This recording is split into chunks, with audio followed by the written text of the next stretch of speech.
아니요, 싫어요. 저는. 그럼 나는 어때? 대박!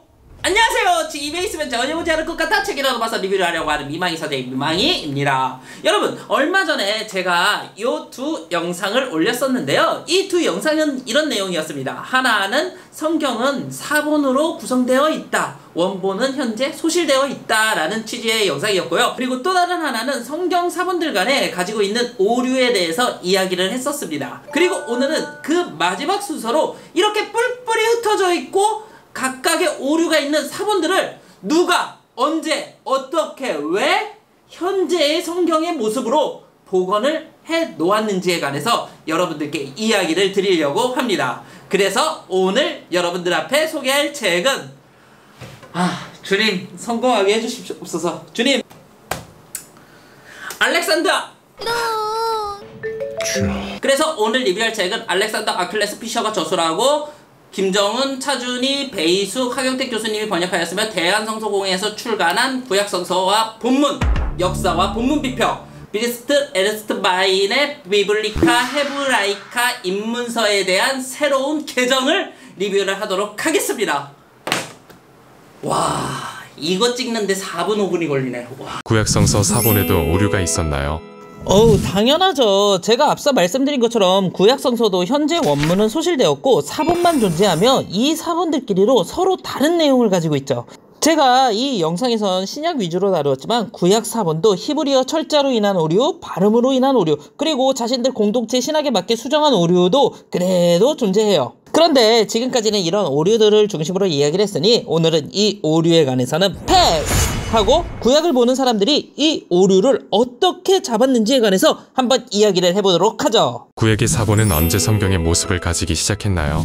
이 질문에 답하기 위해선 크게 두 단계를 살펴봐야 돼요. 우선 첫 번째는 70년부터 7세기까지의 기간이에요. 때는 바야흐로 신약시대, 예수님 시대에도 구약은 있었어요. 그런데 문제는 그 구약이 어디에서부터 어디까지인지를 아무도 알 수가 없다는 거예요. 신약 성경을 살펴보면 당시 유대인들이 봤던 구약이 모세의 율법과 예언자들의 글, 시편이라고만 했지 이 예언자들의 글이 정확히 어느 예언자, 그리고 그 예언자가 누구인지를 지정해 놓지 않았고, 또 시편도 151편인지 158편인지 180편일지 아무도 몰라요. 유대교, 기독교 이에 관해서는 카더다 자료는 있어도 직접적으로 회의 때 땅 내려친 자료는 없어요. 그래서 사도행전을 보면 사두개파와 바리새파가 나오는데 서로 인정하는 성경이 다르다고 나오잖아요. 같은 유대교여도 사두개파는 오로지 모세 율법만 인정하였고 바리새파는 모세 율법뿐만 아니라 예언자들의 글들을 인정하였고, 이렇게 서로 다른 차이를 보여주고 있죠. 그래서 이 당시 유대교를 생각하실 땐 김밥 천국 혹은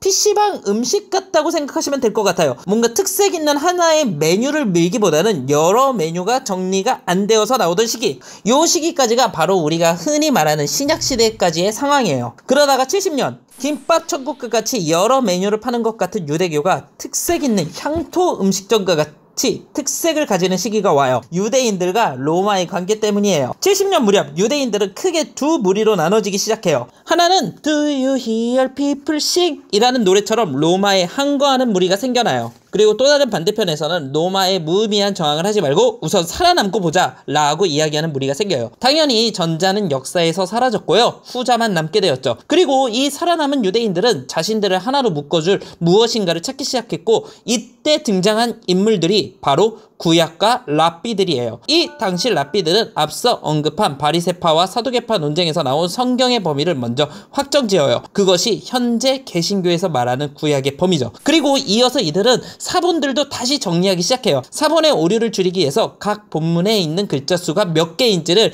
체크하면서 필사를 하기 시작하죠. 그러면서 우리가 흔히 생각하는 율법의 종교, 랍비의 종교인 유대교가 이 시기 무렵 틀을 잡기 시작해요. 김밥 천국에서 일종의 지역의 특색을 가진 향토 음식점이 된 거죠. 그런데 이 향토 음식점, 어떤 게 문제가 있을까요? 그것은 정량화된 레시피가 없다라는 거예요. 그래서 향토 음식점 같은 경우 1년이나 2년 있다가 다시 가면 미묘하게 밑반찬이나 찌개 같은 음식들의 맛이 바뀌잖아요. 왜냐하면 주방 어머님들이 바뀔 때마다 맛이 바뀌기 때문이에요. 이 당시 유대교도 똑같은 문제를 가지고 있었어요. 성경의 범위는 확정을 지었는데 세상에, 유대인들이 봤던 성경은 자음만 있는 성경이었어요. 뭐지? 그러니까 한글로 치면 이런 거죠. 이게 시편 23편 1절을 자음만 딴 것인데요. 이것이 이 당시 유대인들의 구약 성경이었어요. 그러면 유대인들은 이걸 어떻게 봤냐? 랍비가 읽어주는 것을 구전 전승을 통해 기억하는 거였어요. 그러니까 이런 느낌인 거죠.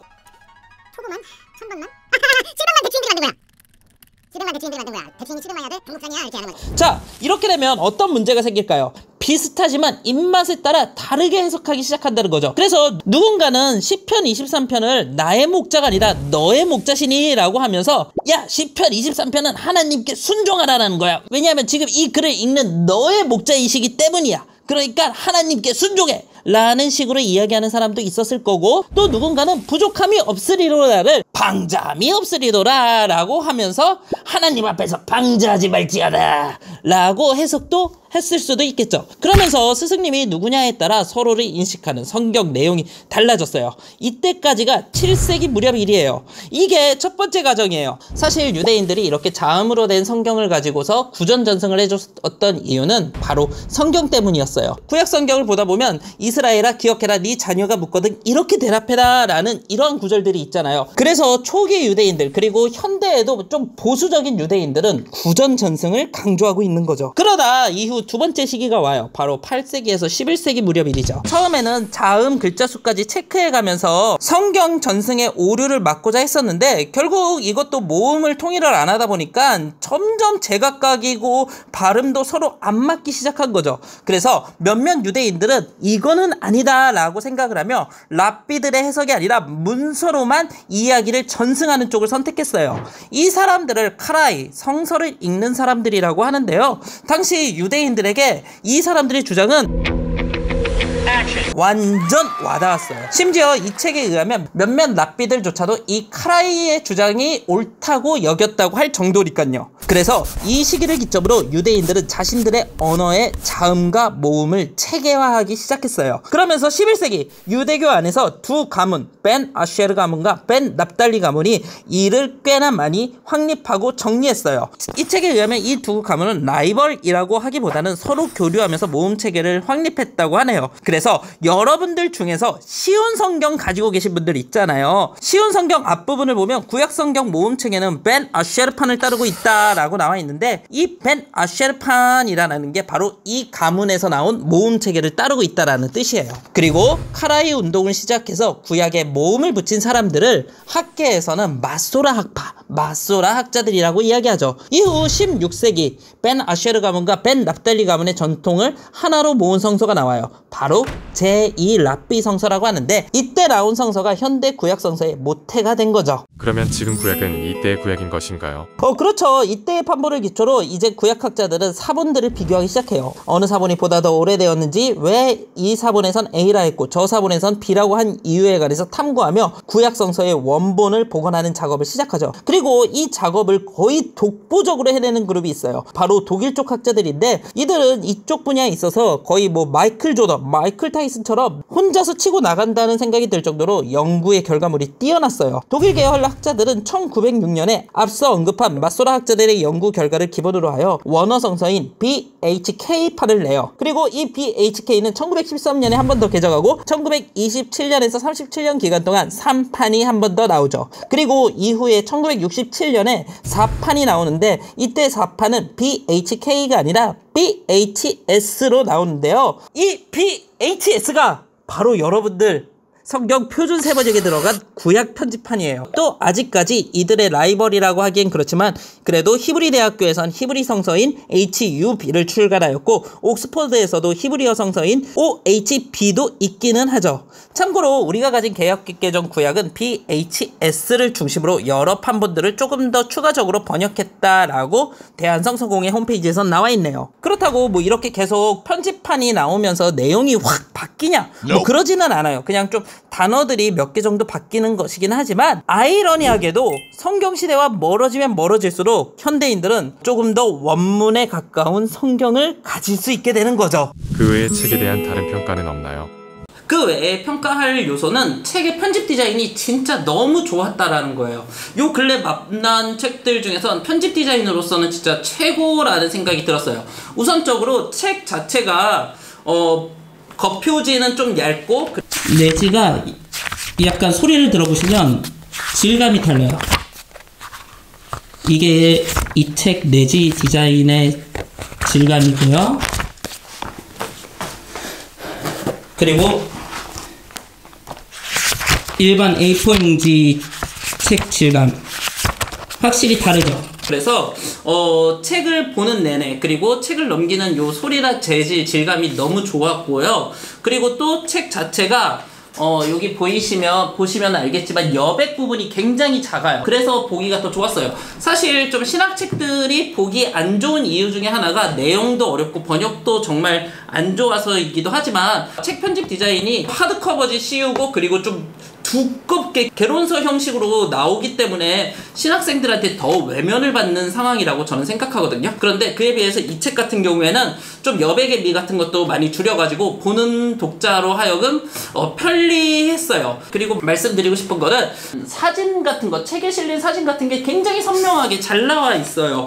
저는 흑백책에 사진 실는 거를 굉장히 싫어하거든요. 흑백책에 사진을 실으면 공간도 공간이지만 이 사진을 알아볼 수 없을 정도로 훼손되어 있고 아니면 해상도가 떨어져 있기 때문에 저는 흑백책에 왜 사진을 실는지를 이해를 못하는 사람인데, 이 책은 사진도 너무 선명하게 깔끔하게 잘 실어 놓았다라는 점도 제가 이 책을 극찬하는 이유 중에 하나예요. 사실 여러분들이 지금 보신 부분은 이 책의 거의 초반부 서두에 나온 이야기만 제가 영상으로 따로 만들었는데요. 이 책은 초반부뿐만 아니라 모든 부분이 다 재미있어요. 특히 이 책의 마지막에 있는 이 도판들이라고 나와 있는 이 부분, 자 보세요. 이게 얼마나 이 도판 쪽이 재밌는지, 여기 이 도판의 그림 있잖아요. 요 그림 같은 것들을 여기서 이렇게 친절하게 설명해 주고 있어요. 그러니까 내가 이 부분을 보면서 진짜 무슨 고고학자가 된 것 같거나 아니면 뭐 진짜 인디아나 존스에 나오는 인디아나가 된 느낌 이에요.